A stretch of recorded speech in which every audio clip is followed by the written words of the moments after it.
사람에게는 의식주 외에 진정으로 필요한 것이 바로 사랑입니다. 매년 성탄절 TV에서 방영하는 성탄 영화 중에 2007년 작품인 프레드 크라우스라는 영화를 본 적이 있습니다.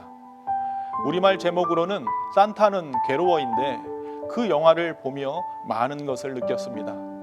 성인구자 같은 동생 니콜라스는 산타가 되어 아이들에게 선물을 전달해 줍니다. 하지만 형 프레드는 사회의 나고자 사고뭉치로 등장합니다.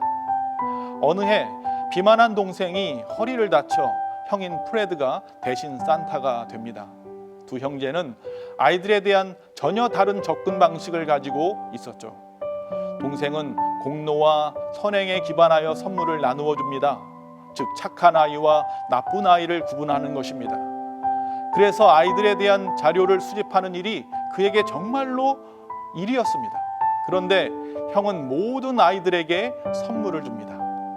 동생이 형에 대해 불평하자 형이 명대사를 합니다. 이 세상에는 나쁜 아이는 없다. 다만 상처가 있고 거절당하고 두려움이 있는 아이만 있을 뿐이다. 아이들을 바라보는 두 사람의 시각이 다른 것입니다. 그래서 모든 아이들에게 선물을 전해주다 보니 밤새도록 요정들이 선물을 만듭니다. 그런데 형이 산타가 된 다음부터 점점 아이들이 회복되고 치유되어 사회가 변화하기 시작하는 것입니다. 아이들은 자신이 용납되고 있다는 느낌을 받으면서 변화가 나타나게 된 것입니다. 이 영화가 우리에게 주는 메시지는 사람에게 반드시 필요한 것은 용납되고 이해받고 용서받는, 즉 조건 없는 절대적 아가페 사랑이라는 것입니다. 그러나 하나님의 조건 없는 사랑과 우리의 맹목적인 사랑은 다른 것입니다. 조건 없는 사랑이란 사랑하는데 어떤 이유나 조건이 있는 것이 아니라 그저 존재 가치만으로도 사랑한다는 것입니다. 예를 들어 아이를 사랑하는 부모는 내가 배 아파 낳았다는 것만으로도 가치가 있기 때문에 무조건적인 사랑을 부어주는 것입니다. 아이가 공부를 잘한다든지 잘생겼다든지 말을 잘 듣는다든지 하는 조건이 있어서 그래서 사랑하는 것이 아니라 존재 자체로 사랑받을 가치가 있기에 사랑하는 것입니다.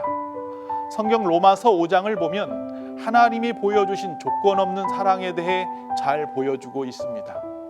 우리가 아직 연약할 때에 경건하지 않은 자를 위하여 죽으셨고 또 우리가 아직 죄인 되었을 때에 우리를 위하여 죽으심으로 자기의 사랑을 확증하셨습니다. 더 나아가 우리가 원수 되었을 때에 그의 아들의 죽으심으로 하나님과 화목하게 됨으로 사랑을 보여주셨습니다. 그렇습니다.